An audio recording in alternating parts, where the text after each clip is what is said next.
You know, happy Friday, people, to start off for December 29th, 2022. This year is fastly, grossly coming to an end. And I'm doing this video because, you know, it's going to be a pretty lengthy video. And it's going to sound like I'm all over the place, but I'm actually not. Because all this is going to make connections. You dig?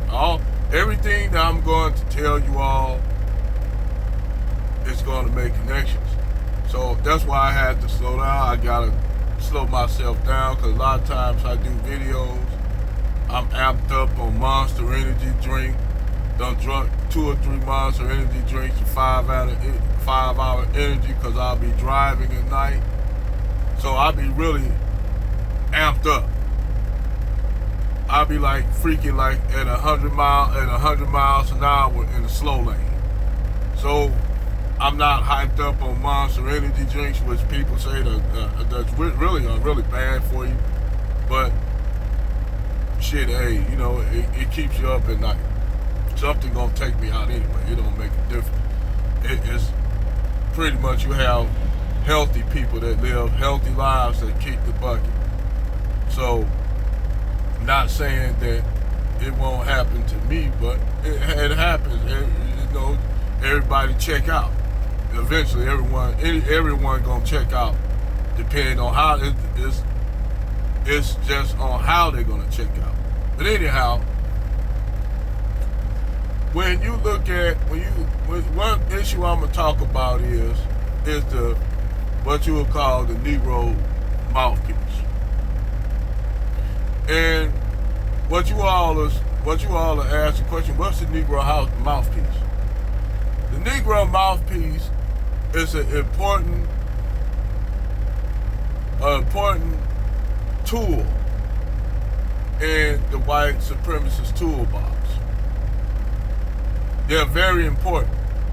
Whether it be on the liberal side or the conservative side, they both need the mouthpiece to basically go out there and say to black people what they want them to say and use all the talking points of white supremacists. And white people basically would thumbs up it and say, well, see, it ain't us, it's the black people saying this. Not give or take not giving a take that taken from the real reality of shit. Because white people always need to have an excuse for the shit that they do. So they gotta have some black people, whether they be some liberals or some conservative niggas, to be their mouthpiece. Now, the whole thing is they have the mouthpiece Negroes on both sides, basically to shut down those, neutralize those who see things for what it really is, and see through the cloaking device that white supremacy has put up. Basically, they can see the cloaking ship's neutrinos, or its neutrino spillage. That's how, in Star Trek, that's how the Federation know how to tell the different emissions from the tachyons that a cloaked ship gives out. You know, I'm not gonna get into quantum physics and shit on y'all. I'm gonna keep on topic. But they'll use them Negroes to run pass interference. You know, to be their mouthpiece, to basically say what they doing is okay so they can continue on doing what they doing. And it has worked beautifully for years. You know, to basically have like Tom Snoil, Candace Owens, Larry Elders. Then you have other YouTube personalities that do shorts that are conservative. Then you got the liberal, the far leaning left Negroes. That's your Roland Martin, your Joyce. I think I murdered her name. Joyce. that's with NSNBC. You got your Angela Raj and all that. You got those people right there on your left. It's a lot more, but you got those on the far left leaning that are just as destructive as the or even more destructive. The liberals, to me, are way more destructive, because basically they tell you, oh, it's okay to be left-leaning. It's okay. We gonna okay everything. We gonna okay all this stuff in the black community, so that the black community can be ran down into the ground. Then you have the conservative Negroes on their side. They'll tell you that, all the stuff that black people that's happening to the black community. Exaggeration, mere exaggeration. What about black on black crime? What about black people in Chicago killing each other up? So I tell you, when you look objectively at that, you'll actually think, if you don't know no better as a real white person, or someone a white person that grew up in the suburbs, you'll think that, those black people just killing each other for no reason. Not giving to take the dynamic that plays in the black community with the narco drug trade, object exposure to poverty, the lack of opportunities, the lack of jobs, single mama households that were created by the government, taking the fathers out of the home, eminent domain, COINTELPRO, all this shit that you can add to the reason why you have all the problems in the black community. But they'll gloss over that. They're not. We ain't gonna look at that, because it's gonna put us right back, and it's gonna put us as responsible and accountable for that. So we don't want to take accountability. We don't want to take accountability for what them niggas doing in the hood. Even though we have a big part to do with it, we don't want to take accountability. So we're going to put you good Negroes on the conservative side to be our mouthpiece.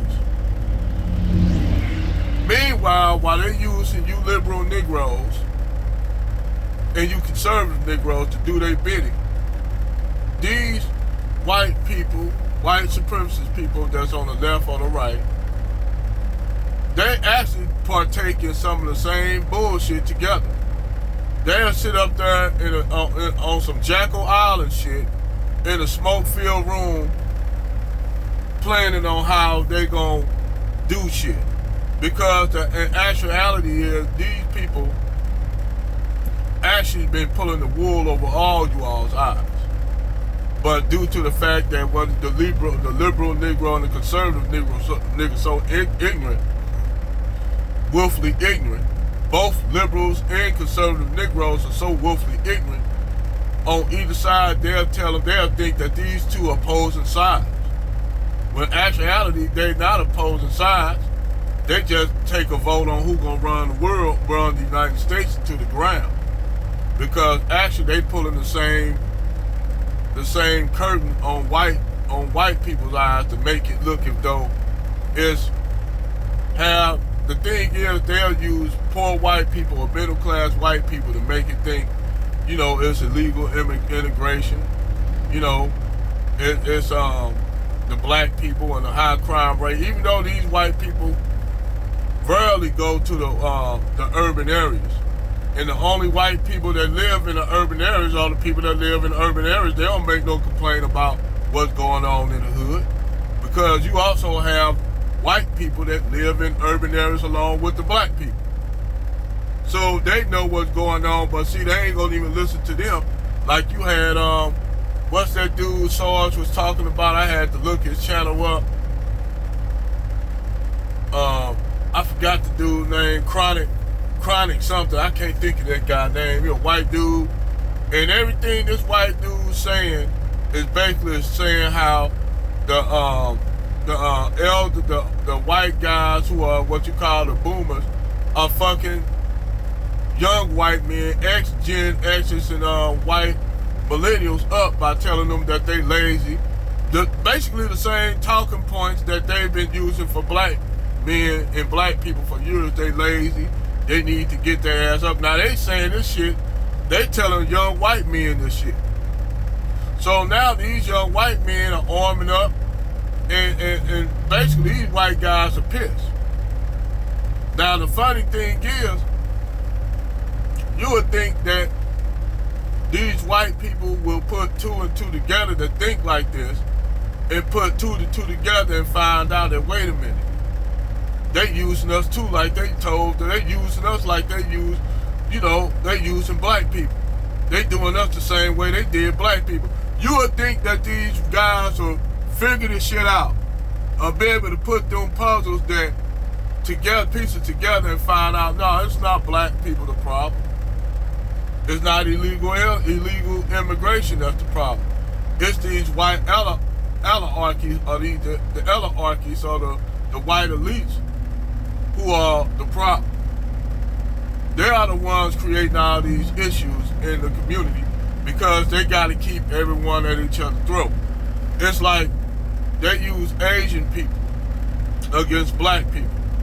They'll find a few Asian, and they'll put a few instances where you have a black person attacking an Asian.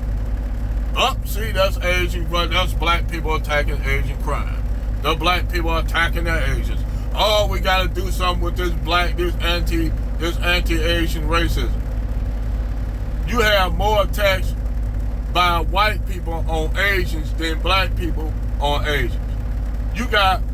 And the funny thing is, you got Asians that'll go along with these racist white people, but yet you got Asians. The thing is how you can destroy their argument. Say, well, if that's the case, then why you got all these Asian businesses in the black community and they not burnt all down? You got Asian hair shops, Korean hair shops, Chinese restaurant, well, really Cantonese cuisine, but you got Chinese restaurant in the black community. You got these Asians, well, mainly you got most of them run out of stores of Arabs and Indians and Pakistanis. But if you want to consider them Asians, fine, they Asian. Now, you got all these Asian people in the black community, but yet ain't nobody stores getting burnt down. If we hate Asian people that goddamn much bad, why you still have Asian stores that haven't been touched in the black community? Other than the odd girl who want to get her nails done free and call herself trying to run out and get the shit beat out of her in the store. Or some chick trying to steal some wigs and shit, some lace front wigs and shit in a wig shop or whatever. You'll have that every now and then. But do that say that, is that a crime of cause they racist against Asians, or that's a crime of opportunity? No, that's a crime of opportunity. They were trying to steal shit. They were trying to cheap out of getting their nails done. So that is completely different than what you call black people just hating Asian people because they Asian. That don't even make no goddamn, even Asians know that shit don't make no sense. But they'll use that as a buffer. See, the thing is, even with the Latino community, or what they call the black and brown unity, first of all, we gotta look at the term black and brown itself. Because you have, my complexion is brown. I'm actually browner, if you want to be technical, I'm browner than some Mexicans. Actually, I don't even think most of the Mexicans, they are mestizos. They actually are a mix between Caucasian and what you call indigenous Indians, and some you have that admixture of mestizos and Negro. We talking about Mexico and Latin America in general. There's always been an interlapping of African culture, the Spanish, the European Spanish conquistador culture, and indigenous culture. It's always been interlapping. Those people are really, truly a melting pot of people.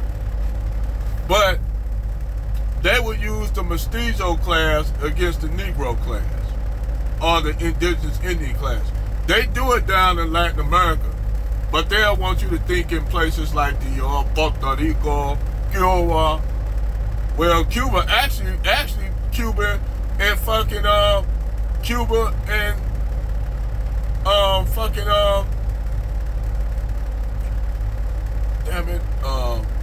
Venezuela, when Hugo Chavez was down, because Hugo Chavez was a mixture of Native American and black. He was black and Native indigenous, Native American technically. Those places had good systems that helped all the people. Only thing was that the Blanco class didn't like it. That's why they spent thousands of dollars, millions of dollars trying to assassinate Hugo Chavez, government coups against Hugo Chavez. They try to overthrow Hugo Chavez. They always failed because the people stood in the way.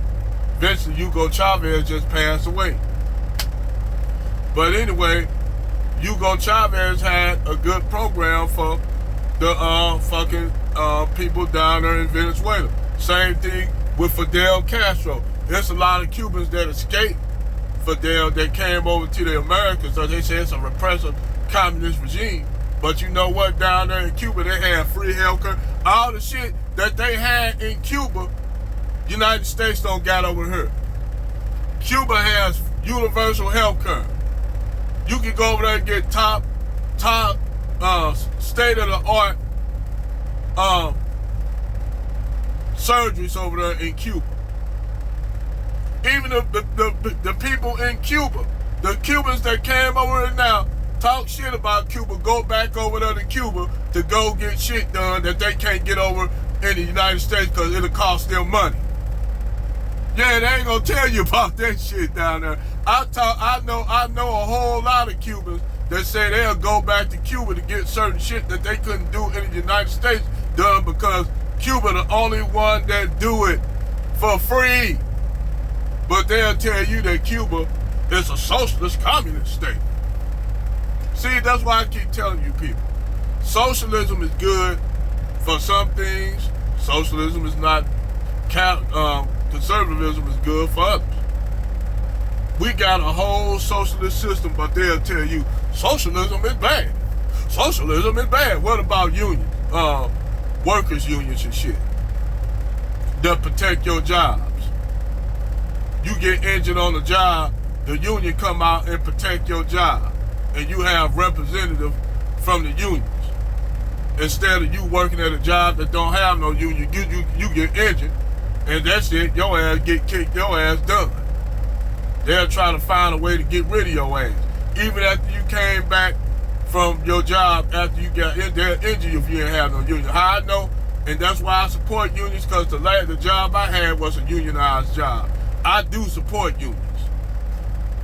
But anyhow, I'm not going to try to get too far off. What I'm trying to say is that they will use these black mouthpieces as an agenda to basically to try to neutralize the truth that comes out from people that tell the truth, or quote-unquote woke, as they like to call woke people, because basically they want you to stay asleep. So that's why it's just all this talk against people being woke. Oh, we're against woke culture. I said, I thought last time I thought woke was somebody that woke up to the truth. So basically you all trying to say like being woke is a bad goddamn thing, or being enlightened. So if someone that said, well, we are now enlightened, they'll try to make that out of a fucking watershed moment too. Say, well, that's enlightened. These enlightened people are going around ruining everything. Damn enlightened people. But I just thought I'd come up with this, say this, man, that I mean, I'm a person that look objectively at everything. I'm not a guy that woefully go along, because I do have conservative views, but I just don't woefully go along with shit because somebody say, that, you should go along with it. To just woefully go along with the way shit is, that you basically saying it's cool for you to be oppressed. And I just wish before people would stop running their mouth more and basically thumbs up and conservative or liberal talking points, I wish they would do more research on shit before they do that. Because I starting to see a lot of these Negroes on both sides, liberals and conservatives, talk their shit, but when I get into a debate with a liberal or a conservative Negro, I just rip their ass up. Because they just using the same regurgitated talking points of the right and the left, which is easy to be destroyed and done away with. You know, it's easy to be it's easy to destroy conservative black and liberal blacks on their talking points, because both of them are being the mouthpiece of the so-called dominant society that's now in decline, not just in the United States due to population, losing population around the world, but just politically, the West is losing ground. It had a good run. It could have been something great if they didn't have if they weren't doing all the skullduggery that they was doing in Europe and along with the EU and the United States with the CIA. They've been involved in so much skullduggery that eventually it was gonna fall to shit. They can't keep it up. France has lost all they colonies in Africa. The Africans are kicking them out. Good thing. That's a good thing for the Africans that they're actually doing that. Kicking these Europeans out. Taking their country back. I actually support that. I actually support Africans kicking these Europeans' ass out. Now, some of them be talking grimy about black Americans. They do be on some grimy shit with us. But they don't be all of them. Actually, I met some good Africans, whether they be Somali, Ethiopian, Eritrean, Ghanaian, Nigerian, Kenyan, Congolese, Ugandan. Actually, I meet Africans. I don't have that same problem when I run into Africans out here from Sudan, Northern Sudan, Southern Sudan. I don't get that same energy from Africans like other black people say they do. I've never been called a kata by a Nigerian. I'm gonna be honest. I've never been called that. Most Nigerians I met are actually good fucking people I ran into. I even had a Nigerian dude he said he'll marry me to his daughter. Because we were that cool. I had an Ethiopian guy said, I'll marry you to my daughter, because when you're a charismatic, like me, I'm a charismatic ass individual. So when you have charisma, you're charismatic, and you have positive energy, which sometimes I have a lot of negative energy too. But anyhow, I'm just telling you all how shit is. Stop taking the advice of liberal Negroes and conservative Negroes. When all else fails, always side-eye people who are basically being the mouthpiece of the dominant society. Y'all need to side-eye that shit and go do research. It's just like, I'm gonna say this, like my brother Amazing Lucas. Everybody's saying Amazing Lucas have made some changes and they don't like. I said no, Amazing Lucas has finally woken up and he went through stages like I did. We all go through stages of understanding. Once you get full understanding of the situation, eureka. Over and out.